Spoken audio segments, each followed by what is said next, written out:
뭐 설명이 필요 있겠습니까? 영상 길이도 굉장히 기니까 거두절미하고 바로 시작하도록 하겠습니다. 여기서 잠깐 세세한 비교 분석 시작전 하나만 짚고 넘어가겠습니다. 킬베 외지주 비교 영상에 항상 달리는 사도는 핵 이상이다. 이 언급에 대해서 많이들 오해하시는 게 있어서 설명드리자면, 정확히는 핵보다 값을 더 쳐준다고 나온 거고, 그냥 경우에 따라 핵보다 효율적인 수단으로 작용할 수 있다지 진짜 핵 이상의 공격력을 지닌 존재다, 이런 게 전혀 아닙니다. 사도들 정도면 어느 한 분야에서 정점을 찍는 경우가 많은데, 사도들은 특정 영역에서만큼은 대체가 불가능한 존재들이라 값이 높다 정도로만 이해하시면 되는 부분입니다. 먼저 킬러 베드로 쪽입니다. 우선 사도급에 못 미치는 금강당주선에서 콘크리트 벽을 2m가 넘는 거구들조차 지나다닐 수 있을 정도로 크게 뚫어버리고, 사도급 강자 필리포는 그런 금강당주를 손쉽게 하드웨어에서 압도할 수 있습니다. 힘으로 세계관 내 양대산맥인 필리포와 나다니엘은 철문 따위는 간단하게 구겨버리는 식으로 열어버리며, 소 야고보는 2톤 정도 되는 군용 차량을 한 손으로 던져버리고, 필리포는 가속도가 붙어 137톤의 운동에너지를 발생하며 날아오는 차량을 가볍게 쳐내는 괴력을 자랑합니다. 베드로는 마티아스를 타격해 날려버려 벽을 뚫어버리고, 노쇠하고 한팔이 결손된 시몬은 주무기인 장검도 아닌 고작 화도를 들고 낡은 목조 건물을 붕괴시키는 위력을 보여줍니다. 여기까지 봤을 때 킬러 베드로의 강자들은 충분히 탈인간적이고 높은 수준의 하드웨어를 가진 것으로 보입니다. 하지만 왕급조차 되는지 의문인 이고르는 비행기를 통째로 파괴시키는 폭발을 정통으로 맞은 직후 약 1만 미터 상공에서 바다로 추락 후 3일 동안 헤엄쳤음에도 멀쩡했으며, 그걸 방증하듯 한국에 도착하자마자 H빔 철골을 반으로 찢어버리는 근력을 보여줍니다. 촉법소년의 이윤성은 고열로 달궈진 건물잔에 다수 매몰되고 대형 공장 단지가 전소하며 발생한 폭발 속에서도 신체를 보존하였으며, 박종건은 단 한 차례 지면을 강타함으로써 방영 수십 미터 이내에 존재하는 철골 구조물을 전위시키는 수준의 충격파를 방출했고, 징해는 전성기가 지나고 무기력하며 무의식을 조절 중인 상태에서도 이 정도 사이즈의 본체 건물을 결정타 한 방에 파괴할 수 있고, 결정적으로 늙은 김감룡은 힘 조절을 하였음에도 궁합만으로 철문의 건물만한 크기의 구멍을 뚫어버리는 모습을 보여줍니다.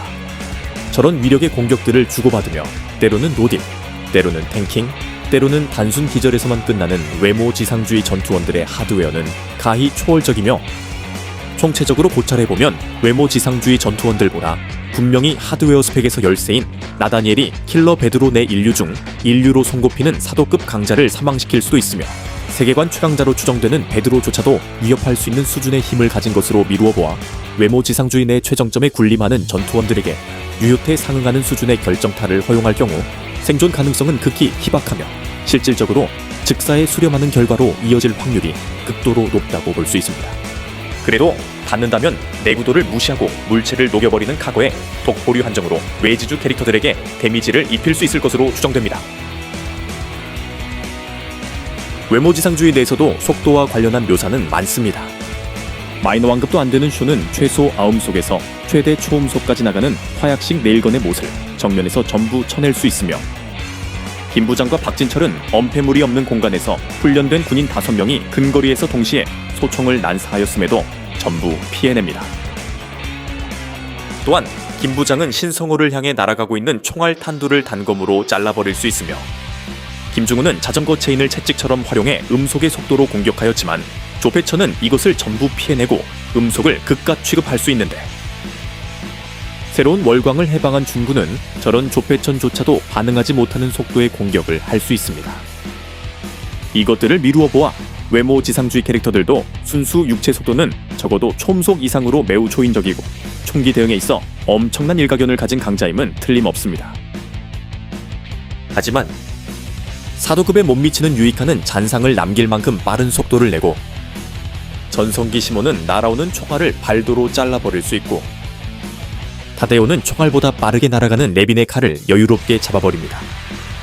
라파엘의 언급에 따르면 타데오의 반응 속도는 문자 그대로 제로라고 하고, 인간의 반응 속도는 자극인지부터 실제 반응이 나타날 때까지 걸리는 신경생리적인 처리 시간인데, 타데오의 속력 개념은 시각 정보가 뇌에서 근육으로 전달되는 데 소요되는 시간이 존재하지 않는다는 전제를 토대로 하고, 이는 위협을 포착하고 그에 상응하는 대응 방식을 확정하는 데 걸리는 판단 시간이 완전히 소멸되어 있다는 의미입니다. 이는 자극을 인식하는 순간 바로 반응이 실행돼 일반적인 캐릭터들보다 반응 속도와 움직임이 한 단계 더 빠르다는 거고, 그래서 킬러 베드로 쪽 캐릭터들과 외모 지상주의 캐릭터들의 기본 속도는 대체로 비슷해 보여도 타데오는 음소급 공격조차 인지와 동시에 대응할 수 있어 전투에서 훨씬 까다로운 상대가 될 가능성이 큽니다. 외모 지상주의에는 기술에 관한 묘사가 많은데 신경 단위 이상으로 완벽하게 짜여진 정밀함과 모든 무술을 마스터한 무영석, 모든 분야에서 상을 휩쓸며 천재성을 보이는 이지훈도 있고, 지공섭은 속도와 기술을 활용하여 사각이 없는 기술인 일보일사를 창조했으며, 상대의 일련의 동작들을 따라하는 카피, 단순히 기술뿐만 아니라 신체 능력도 일부 카피할 수 있습니다. 모든 투로로 공격이 향하며 필중하는 특징의 무한의 투로를 사용하는 성요한, 단순히 하나의 동작이 나올 수 있는 경우의 수가 무한하여 상대로 하여금 어디로 어떤 공격이 나올지 예측할 수 없게 하는 특징을 보이며, 조페처는 맷집의 경지를 중첩시켜 피를 빠르게 돌리는 방식으로 전투 중 입은 부상을 회복하는 흑혈화를 사용할 수 있는데, 단순히 회복뿐만이 아니라 이전보다 더 빠르고 강한 신체 능력을 만들어줍니다. 킬러 베드로 인물들의 기술 역시 뛰어난데, 모든 군사 전술을 마스터한 필리포부터 체술로 세계 최고 경지에 오른 타데오, 마찬가지로 카피 능력이 있는 유다, 게다가 카피한 기술들을 자신에게 맞는 새로운 방식으로 만들어냅니다.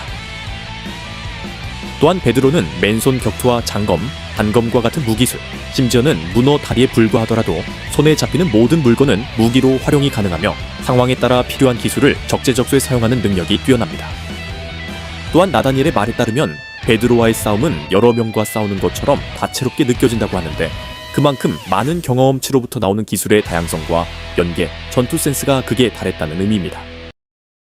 결론적으로 킬러 베드로 최상위권 강자들 역시 기술적으로 뛰어난 모습을 보이나 기술의 다양성, 정밀도, 기술의 성능 등 종합적인 면모에서 외모 지상주의가 앞서는 것으로 판단됩니다. 다만 전투 센스와 기술의 활용력 한정으로는 킬러 베드로가 더 앞서는 것은 부정할 수 없긴 합니다.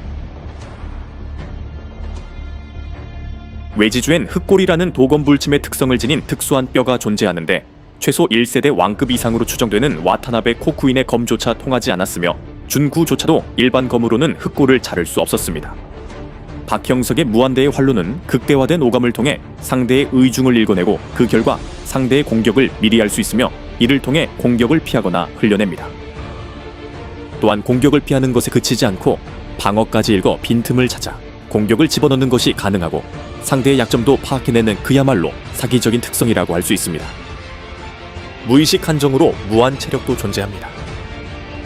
알리페드의 에코로케이션은 시각이 아닌 청각을 통해 자신이 존재하는 공간 자체를 360도로 인식할 수 있으며, 사실상 사각이 존재하지 않고 타데오는 상대방 근육의 미세한 움직임까지 꿰뚫어 볼 수 있어 다음 움직임을 미리 읽을 수도 있습니다.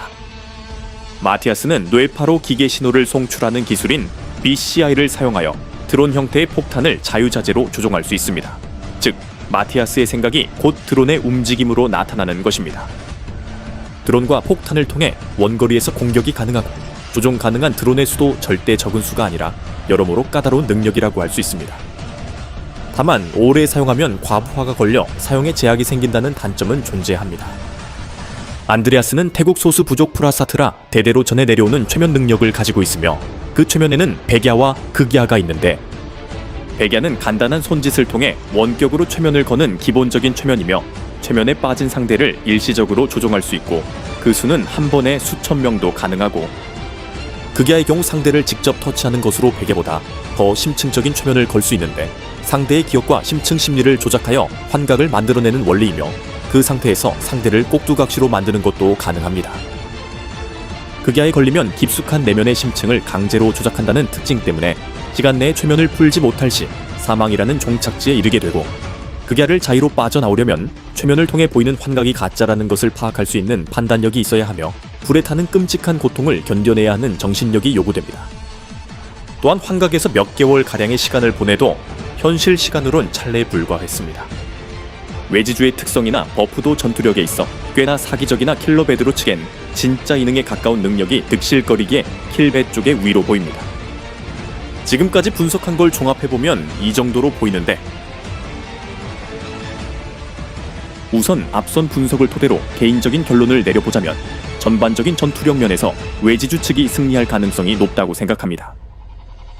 기본적인 하드웨어에서 차이가 심하기 때문에 과거의 독포류 정도를 제외한다면 외모 지상주의 전투원에게 데미지를 넣기 힘들 뿐만 아니라 한 방만 걸려도 게임이 끝날 만큼 아득한 차이를 보인다고 생각되고, 속도 부분에서 킬러 베드로 측이 근소하게 앞선다고는 하나 이 역시 타대회에 한정된 이야기고, 그를 제외하면 거의 비슷하기에 역시나 아득히 차이나는 힘의 차이를 극복하기엔 턱없이 부족하다고 판단됩니다.